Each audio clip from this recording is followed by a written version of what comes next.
Warren Shaw here from the Baseline Made podcast, brother. How are you, man? So nice to see you. Man, how are you, man? I'm trying to make it, trying to make it. It's been rough out in these streets, but it's been rough for everybody, right? And we're doing the Rough best. for everybody, man. Appreciate you having me, but you know, it's been an interesting year with the Yeah, pandemic. A lot of things have gone haywire, but honestly, that's why the partnership started with Corona. La vida más fina, man. Just like enjoy life a little bit. Don't be on the edge of your seat. Like sit firmly back. Let's enjoy the fact that we're starting to, we're seeing sports again and some normalcy in that area.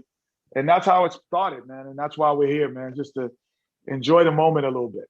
no, 100%. And how will you be enjoying the moment as March Madness? You all been covering this for a while now, and now you're partnering here with Corona. Just talk a little bit about that partnership and how you personally plan to enjoy the moment of March Madness. Well, I'm excited, just in this month, just to, like I said, normacy, I'm going to sit back. Like I said, I'm not going to be rooting on my team has to win this year. I'm going to sit back in the seat a little bit, and enjoy it. And that's what the whole movement is about. La vida más fina is just like enjoy that moment. I'm manning the phones for Tony Roma. He knows football, but I know basketball. So Tony said to slide over. So I'm taking his place. People calling me now at 1-844-9-Corona. I'm answering questions, and it's going to be, a lot of fun, man. Just create a more fun atmosphere. I'm doing a cheers program where I'm going to be cheering online with Jermaine Dupri, D Nice, Spice Adams, and my daughter Kayla Smith. Who's an actor and performer and our music artist. And we're just going to cheers like that. Everything is happening, because what happened last year, this time of year, everything was shutting down. So now everything is gearing up. So we're just cheering. Corona, we're here having a lot of fun. I got mine. It's almost afternoon, 12. I got it already spliced up, ready to go today.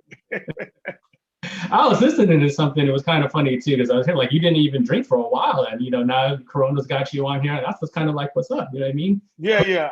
I was always like while I was playing, I didn't, because you're playing, and then now I like being on the beach. I'm gonna grill those pineapples. I'm gonna have the cantaloupe. And, even I was saying earlier, so when I'm watching games, I always get that island vibe. So this is all part of it. Corona's part of the island vibe, man. And it's important to just, have, like I said, not be on the edge of my seat this year. Like sit firmly back in the seat and enjoy what's going on. Enjoy this month. Enjoy this month of like a happening of everything that's going on in sport. So talking a little bit about just like how you feel the tournament's going to be different this year, obviously, kind of bubbleized, if you will, kind of similar to what the NBA did. Just how you think that will play out for the teams, the players, and maybe some of the star guys, or maybe some of the role players who always look to try to enhance their pedigree a little bit going into the draft. Yeah, I think it's always gonna. I think it's gonna make things easier when people are playing in one site, because lack of travel, you're not bouncing around, you can get treatment. You're not going back to campus. They're going back to a game. They're going back to campus, going back to a game. Just like the NBA, they were not going places. They were there. I think the quality of play increases through that. And then I know, and then fans are now, limited fans in all arenas. So you start to get some noise attraction for the move you make, and you get an ooh and you get an ah. You know what I mean? You're like that feeling comes back. So I think it's just great. I'm happy about this month. I'm happy about how the games are going to be played, and I'm excited. No, that's awesome, Ken. And again, you're definitely one of the better ones out there, and have always been positive in that mode. And as we transition here a little bit, just what are your thoughts on All-Star and just bringing it to the HBCU, that level of notoriety and the money that was raised, for those colleges? Yeah, I think there are a lot of responsibilities that the NBA has been right on. They understand who their audience is. They understand the needs of their players and the needs of the community. And honoring those HBCUs was a need and a recognition of that, not only just in terms of recognition, but financially. Yeah.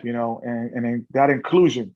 inclusion is the one thing that we all know that allows everyone to participate and shine. But when there's lack of inclusion, we know that it's not. So I'm just ecstatic to be part of a league that has done that.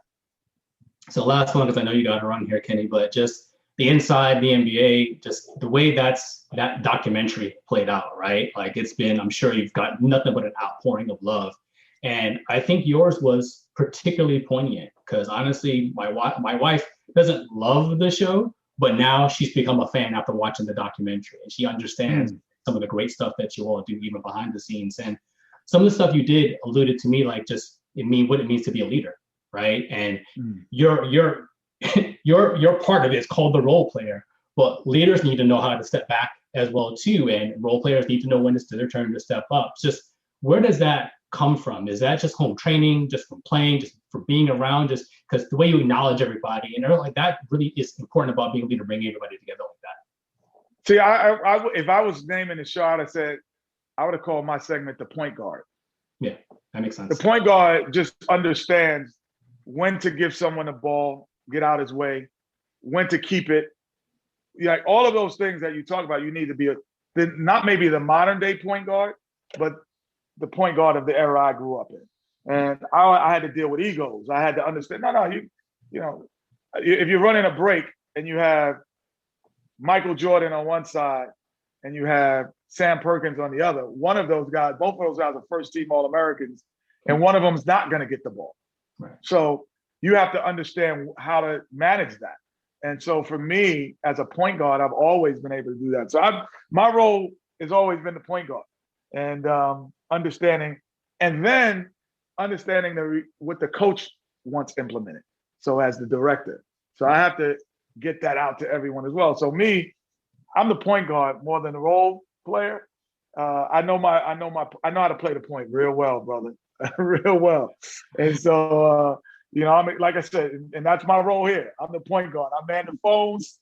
I start the email chain. I start the chains with Jermaine Dupri and Spice and Kayla and D Nice. I'm getting people off the edge of their seat, tell them sit back, relax. I'm the point guard. That's my role here as well, bringing those positive vibes out. Well, you do a great job, Kenny, and we definitely appreciate watching you and all the things you do in soccer community, in the NBA, and just even now working with Corona, at this great promotion. We wish you nothing but success, man. I look forward to talking to you down the line, brother. I appreciate it. Thank you. Take care, man.